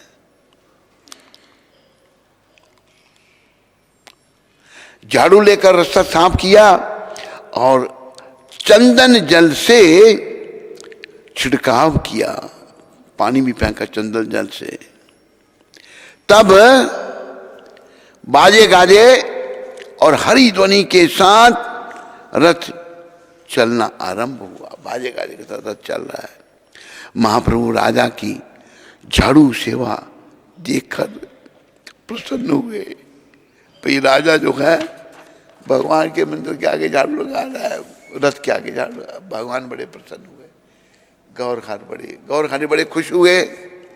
रथ यात्रा के समय महाप्रभु ने अपने भक्तों को लेकर संकीर्तन के साथ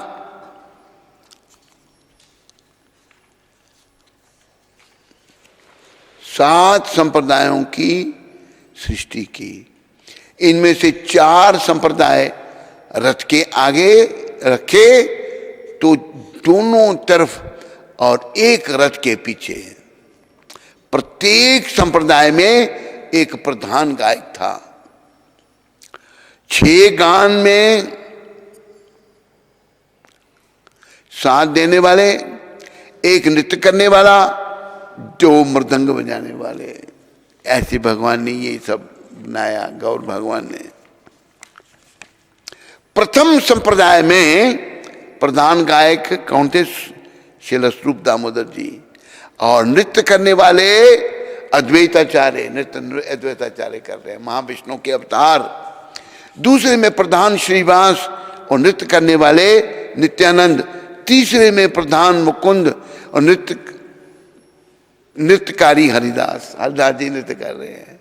बोलो नामाचार्य श्री हरिदास ठाकुर जी महाराज की।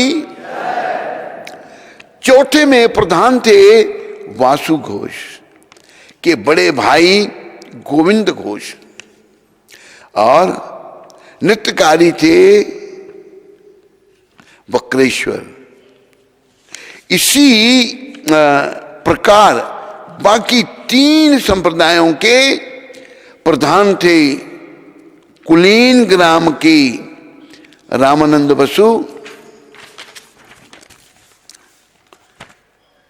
अद्वैताचार्य के ज्येष्ठ पुत्र अच्युतानंद और श्रीखंड के नरहरि सरकार ठाकुर। अनेक दूसरे लोग उनके सहायक थे, बहुत सारे लोग साथ देने वाले भी थे। संकीर्तन आरंभ हुआ। 14 खोल खरतालों, खोल मतलब मृदंग, खरतालों के साथ संकीर्तन की आकाश वेदी ध्वनि से नीलाचल गूंज उठा। महाप्रभु ने प्रथम दिन की भांति आज भी अपने ईश्वरीय शक्ति का प्रयोग किया। आज भी वे एक साथ 7 दलों में रहकर कीर्तन कर रहे हैं। भगवान 7 मंडलियां हैं, सबके साथ भगवान हैं। भगवान ने अपनी शक्ति दिखाई सबको, अपनी ऐश्वर्य का प्राकट किया। महाप्रभु का निकट से दर्शन कर आत्मारा हो रहे हैं, उनके नेत्र बराबर महाप्रभु की ओर टिके हुए हैं। उन्हें अपनी शुद्ध बुद्ध की बिल्कुल नहीं हो रही है। देखते देखते वे क्या देखते हैं कि महाप्रभु स्वयं रथ पर जगन्नाथ जी की जगह विराजते हैं। भक्त लोग देख रहे हैं, वही तो जगन्नाथ है ना। महाप्रभु चल जगन्नाथ, मूर्ति रूप में अचल जगन्नाथ वहां विराज रहे हैं, तथा वे और जगन्नाथ एक हो गए हैं। जगन्नाथ और महाप्रभु मिल गए हैं। इस दिव्य दर्शन से उनका हृदय प्रेम से भर गया। भक्तों के इतना बड़ा प्रेम जागृत हो गया, दिव्य दर्शन देखकर प्रेम पूर्ण हो गया। थोड़ी देर पूर्व राजा की सेवा देख महाप्रभु प्रसन्न हुए थे, उसका पुरस्कार उन्हें मिलना ही था। सो मिल गया क्या? रथ के सामने महाप्रभु का नृत्य। अब महाप्रभु के हृदय में एक नई तरंग उठी। उन्होंने संकीर्तन के सातों संप्रदायों को एकत्रित कर बीच में स्वयं नृत्य करना आरंभ कर दिया। सब इकट्ठे हुए, खुद भगवान नृत्य कर रहे हैं बीच में।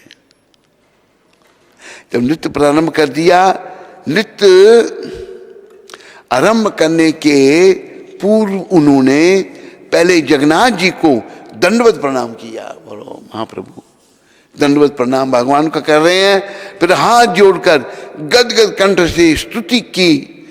स्तुति करते समय उन्होंने जब अपने कमल नयन जगन्नाथ जी के मुख कमल पर अर्पण किए तो लगा कि जैसे उनके प्राण नेत्रों से आ रहे हैं। इतना भाव भगवान का। नेत्रों से जलधारा वेग से बहकर वक्षस्थल पर होती हुई पृथ्वी पर 3 धाराओं के रूप में बहने लगी। वे जब घूम घूम कर नृत्य करने लगे, वही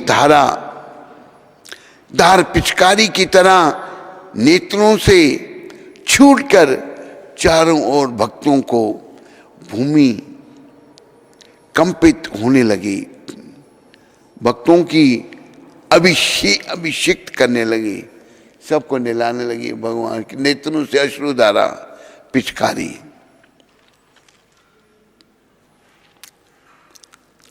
अभिषेक करने लगी। उनके नृत्य से भूमि कंपित होने लगी। उद्दंड नृत्य करते करते वे बीच बीच में मूर्छित हो जाते, पृथ्वी पर गिर पड़ते, निश्वास बंद हो जाता, श्वास भी बंद हो जाते भगवान के। भक्तगण यह देख चिंतित हो पड़ते, पर थोड़ी देर में वे हुंकार जोर से उठ बैठते और नृत्य करने लगते। उनका नृत्य देखने के लिए लोग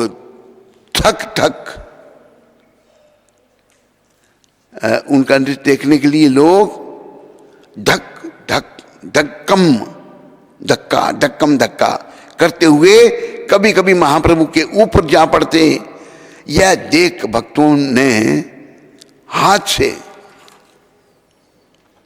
हाथ बांधकर उनके चारों ओर 3 घेरे बना लिए महाप्रभु के। पहले घेरे में श्री नित्यानंद, श्री अद्वैत और श्री स्वरूप। दूसरे में काशीश्वर, गोविंद, श्रीवास आदि महाप्रभु के बलशाली निज जन।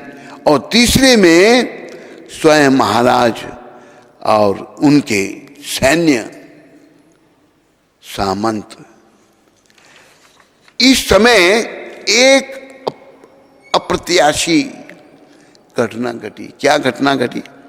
राजा के सामने दूसरी पंक्ति में स्थूलकाय श्रीवास। इसलिए राजा को महाप्रभु के दर्शन करने के लिए बार बार गर्दन ऐसे देखना पड़ता, बार बार गर्दन दाएं बाएं झुकानी पड़ती।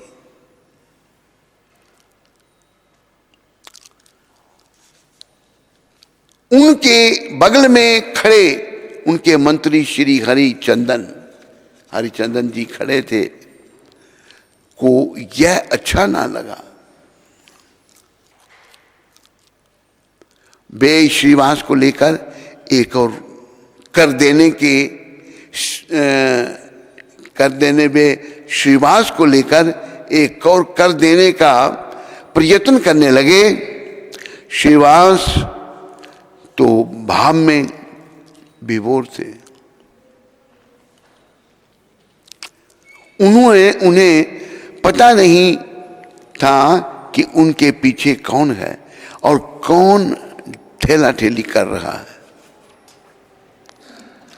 बार बार मंत्री के इस प्रकार करने पर श्रीवास को भाव की उन्मत्ता में क्रोध आ गया। उन्होंने अपनी उन्मत्ता में मंत्री को बिना जाने पहचाने या प्रयत्न किए एक चांटा मार दिया। हरिचंदन जी को चांटा मार दिया। मंत्री को क्रोध आया और वे श्रीवास को मारने को उद्यत हुआ। मंत्री को चांटा मारना राजा का भी अपमान था। राजा के सामने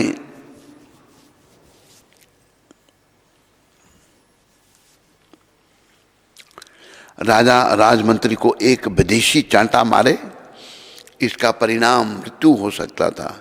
पर राजा ने मंत्री को रोकते हुए कहा, हे क्या करते हो? देखते नहीं महाप्रभु के गण हैं, महाप्रभु के पार्षद हैं, महाप्रभु के गण हैं। तुम भाग्यवान हो जो इनका प्रसाद तुम्हें मिला। मैं भी इस प्रसाद को पाता तो अपने को भाग्यशाली मानता। राजा का भाव बड़ा दिव्य है। इस पर श्रीवास कुछ बाह्य ज्ञान प्राप्त कर लज्जित हुए। महाप्रभु का उदंड नृत्य चल रहा था। स्तंभ, स्वेद, पुलक, अश्रु, कंप, वेवर्ण्य आदि सात्विक भाव उनके सारे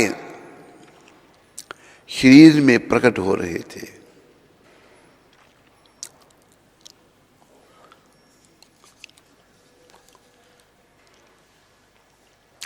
उनका इस समय साधारण भक्त भाव था।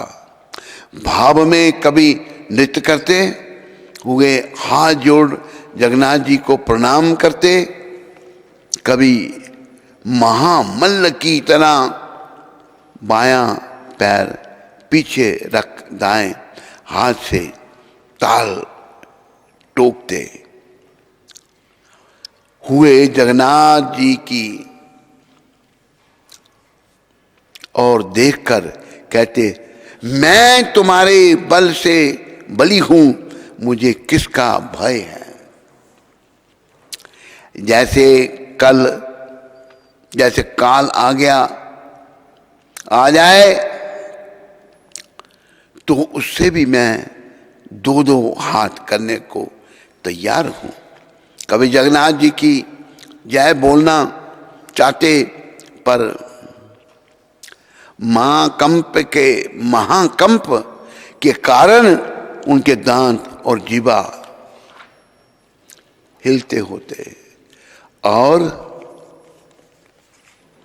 वे जय जय की जगह जज जज और जगन्नाथ की जगह जग जग बोलकर रह जाते। इतने भाव में हैं। कभी भावोल्लास के कारण मूर्छित तो पृथ्वी पर गिर पड़ते।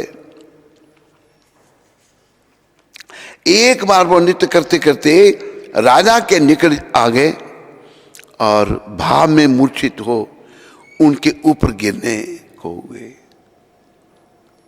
उनके ऊपर जब गिरने को हुआ, राजा उन्हें पकड़कर उठाने लगा।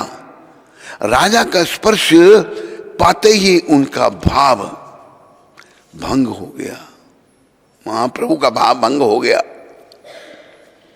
उन्होंने कहा छी छी, विषय का स्पर्श हो गया। विषय मतलब राजा, और वे राजा के हाथों से अपने को छुड़ाकर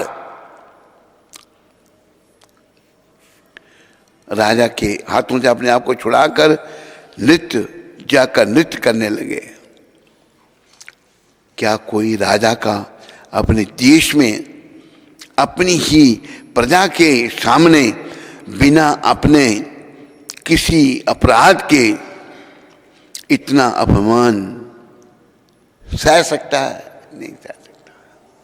लेकिन भगवान है, राजा ने सहन किया उनका। प्रताप रुद्र के लिए भी यह असहाय होता यदि उनके भीतर थोड़ा सा भी अभिमान होता। हमें दुख कब लगता है? दुख कब होते? जब अभिमान है वो हमें। उनको कुछ कहोगे अभिमानी व्यक्ति को तो बड़ा क्रोध आएगा उसको। महाराजा प्रताप रुद्र में कोई बुरा लगता, लेकिन उनमें अभिमान नहीं था, या महाप्रभु के प्रति उनकी श्रद्धा में कोई भी कमी होती, कोई कमी भी नहीं थी। उन्हें पूर्ण विश्वास था कि महाप्रभु स्वयं भगवान हैं। अभी कुछ ही देर पहले उन्हें इसका साक्षात अनुभव भी हुआ था। पर महाप्रभु का अपने प्रति भाव देख उनके धैर्य का बांध टूट गया। उनका धैर्य ज्यादा रहा, क्योंकि वो उनको मिलना चाहते थे। लेकिन भगवान ने जब ऐसा कह दिया तो उनका धैर्य का बांध टूट गया। अपने को नितांत उपेक्षित जान वे रो पड़े। राजा रो रहा है और अपने सुहृद सार्वभौम काशी मिश्र और रामानंद से कहने लगे, मैं पहले ही कहता था मेरे समान पाटकी कोई नहीं है। महाप्रभु मुझ पर कृपा नहीं करेंगे, अब मैं जीवित रहकर क्या करूंगा। धन्य है राजा। सार्वभौम ने कहा, महाराज आप ऐसा ना सोचें, महाप्रभु आपकी झाड़ू सेवा से बहुत प्रसन्न है। कृपया अवश्य करेंगे, कृपा करेंगे भगवान, आप चिंता ना करो। ये आश्वासन दिया जा रहा है राजा को। धर्म की शिक्षा देने के लिए उनका अवतार है। उन्होंने सन्यासियों को विषयी लोगों से दूर रहने की शिक्षा देने के लिए ही आपके प्रति बाहर से उपेक्षा का भाव दिखाया है।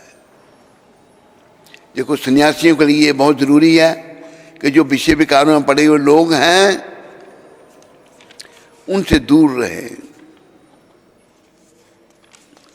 जो विषयों के सेवन में लगे हुए हैं उनसे सन्यासी दूर रहे। ये शिक्षा महाप्रभु दे रहे हैं अपना प्रताप रुद्र के माध्यम से। महाप्रभु के भाव और नृत्य में अब परिवर्तन दिखाई देने लगा। उनका भाव पहले राधा साधारण भक्त जैसा था और वे उदंड नृत्य कर रहे थे, अब उनका राधा भाव हो गया है और नृत्य भी मधुर हो गया है। वे समझ रहे हैं कि वे राधा हैं और कुरुक्षेत्र में श्री कृष्ण से मिलने आए हैं।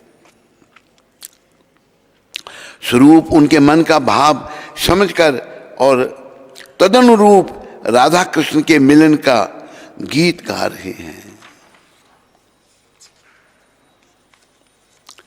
तो राधा कृष्ण के मिलन का गीत जो है ये बड़ा फेमस है।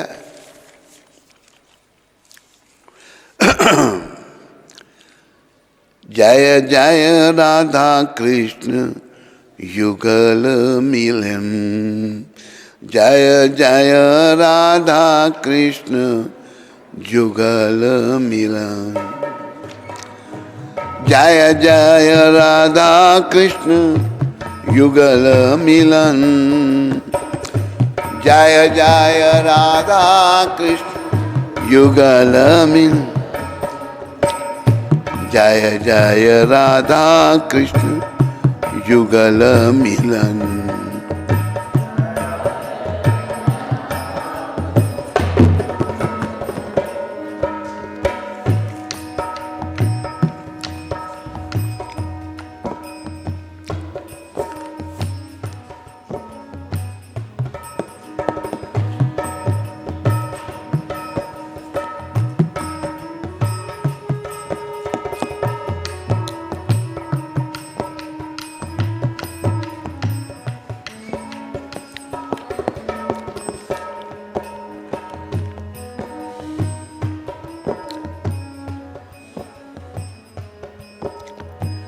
जय जय राधा कृष्ण युगल मिलन, जय जय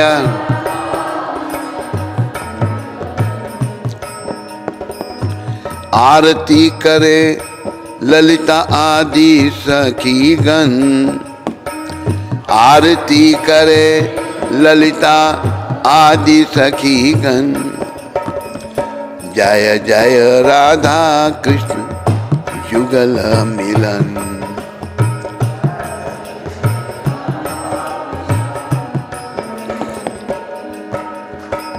मदन मोहन रूप त्रिभंग सुंदर, पीतांबर शिखी पुछ चूरम मनोहर, ललित माधव वामे वृषभानु कन्या, पीत नीलावसन गौरी रूपे गुण धन्य, नान्य विधि अलंकार करे चलमल, हरि मनो विमोह न बदन उज्ज्वल, विशाखादि सखी गण नाना गाग गाए,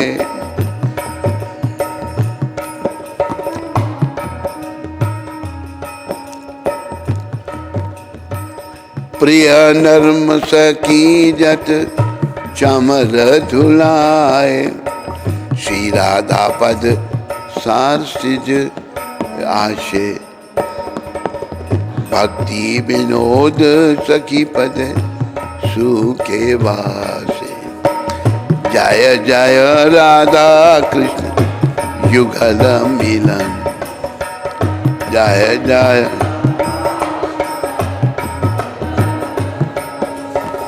पर महाप्रभु राधा भाव में यहाँ श्री कृष्ण का दूसरा भेष देख रहे हैं। यहाँ वे गौ चराने वाले गोपाल नहीं हैं, उनके सिर पर मोर पंख नहीं है, हाथ में मधुर मुरली नहीं है, साथ में ग्वाल बाल नहीं है। यहाँ वे परम ऐश्वर्यशाली हैं, उनका राजवेश है और वे हाथी घोड़े और सैन्य सामंत से परिवेष्टित हैं। यह देख राधा भाव विष्ट महाप्रभु को कष्ट हो रहा है। वे कह रहे हैं, बंधु तुम मधुर वृंदावन छोड़कर यहाँ वही रंग लोगों में कहाँ आ गए? चलो चलो ना वृंदावन, वहाँ वृक्षों की शीतल छाया है, लताओं पताओं से परिवेष्टित कुंज निकुंज हैं, पक्षियों का कलरव है, यमुना गोवर्धन है और तुम्हारे निज जन हैं। वहां हम सुखपूर्वक स्वच्छंद क्रीड़ा करेंगे, तुम्हारे बिना अब मेरे प्राण न रहेंगे। महाप्रभु कह रहे हैं, राधा भाव में। ज्यों ज्यों रथ गुंडीचा के निकट पहुंचा जा रहा है, महाप्रभु के भाव में एक और परिवर्तन हो रहा है। वे समझ रहे हैं कि वे श्याम सुंदर को वृंदावन लिए जा रहे हैं और आनंद से फूले नहीं समा रहे हैं। स्वरूप और वक्रेश्वर को अपनी सखियां समझ उन्हें अपने दाएं और बाएं रख उनके गले में बांह डाल जगन्नाथ जी की ओर हंस हंस कर देखते हुए नृत्य करते करते कभी 2 कदम आगे बढ़ते हैं, कभी 2 कदम पीछे हटते हैं। बोलो जगन्नाथ भगवान की, बोलो जगन्नाथ रथ यात्रा महा महोत्सव की जय जगन्नाथ, जय जगन्नाथ दीन बंधु, जय जगन्नाथ, जय जय जग दीन बंधु, जय बलदेव, जय बलदेव दया के सागर, जय बलदेव।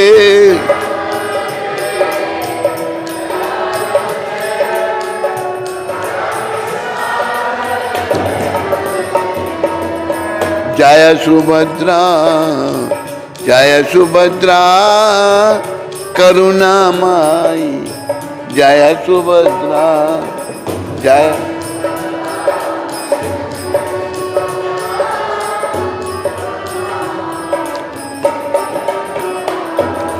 जय सुदर्शन, जय सुदर्शन भक्तों के रक्षक, जय सुदर्शन।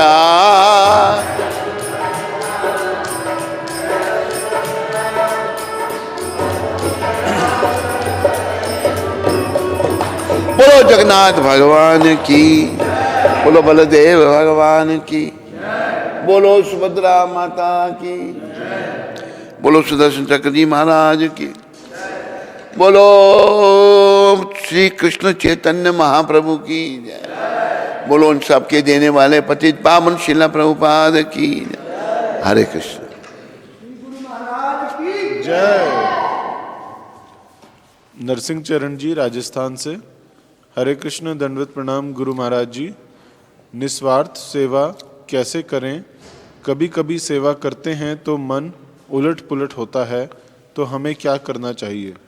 देखो, मन जब तक नरसिंह, क्या नाम इसका, नरसिंह, नरसिंह चैतन्य, नरसिंह चैतन्य जी जब तक मन शुद्ध नहीं होगा ना, तो ये उल्ट पुलट होगा ही होगा। इसलिए इसको शुद्ध करो, शुद्धि में लग जाओ, और चुटकी बजाने से भी शुद्धि नहीं होगी, समय लग जाएगा थोड़ा। दिव्य गीता माता नॉर्वे से, हरे कृष्णा, दंडवत प्रणाम गुरुदेव। I got news from India that my mother is COVID positive. Please give her your blessings, Gurudev. Your daughter Divya Geeta Devidasi. Your daughter Divya Geeta Devidasi. मेरी शुभकामनाएं तेरी माता के साथ। माता को दिव्य गीता माता तुम कहो कि वो भगवान का ध्यान करें। जो आज हम लोग दुखी हो रहे हैं, ये हमारे ही कर्म हैं। सुख दुख हमारे कर्मों का खेल है, और कर्मों को काटने वाले भगवान श्री कृष्ण हैं।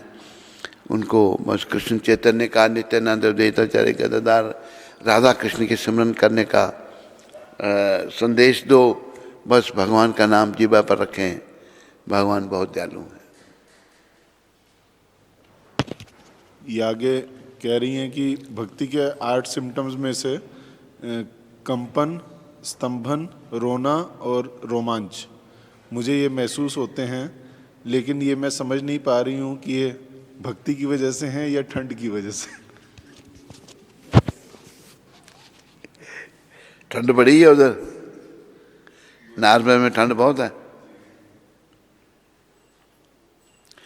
अभी दिव्य गीता माता तुम ही जानो जो किसके कारण है।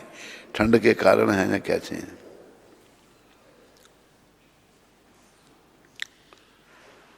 कोई अनाउंसमेंट नहीं है, दे दो अनाउंसमेंट। चलो जल्दी करो। हरे कृष्णा। तो सभी लोग गुरु महाराज जी का आभार व्यक्त करेंगे, इतनी सुंदर गौर कथा का गायन कर रहे हैं गुरु महाराज जी। तो 3 बार हरि बोल बोलकर आभार व्यक्त करेंगे। हरि बोल, हरे हरि बोल, हरि बोल। बोले गुरु महाराज की जय, जगत गुरु श्रील प्रभुपाद की जय। यूएसए से पदम दिशा प्रभु जी ने और पलवल से मनोज जी ने ठाकुर जी के लिए अपनी सेवा भेजी है, तो उनका और उनके परिवार का श्रील प्रभुपाद आश्रम उधमपुर के सभी भक्तों की ओर से बहुत बहुत धन्यवाद। हरि बोल। स्कंद पुराण में तुलसी देवी की प्रशंसा इस प्रकार की गई है।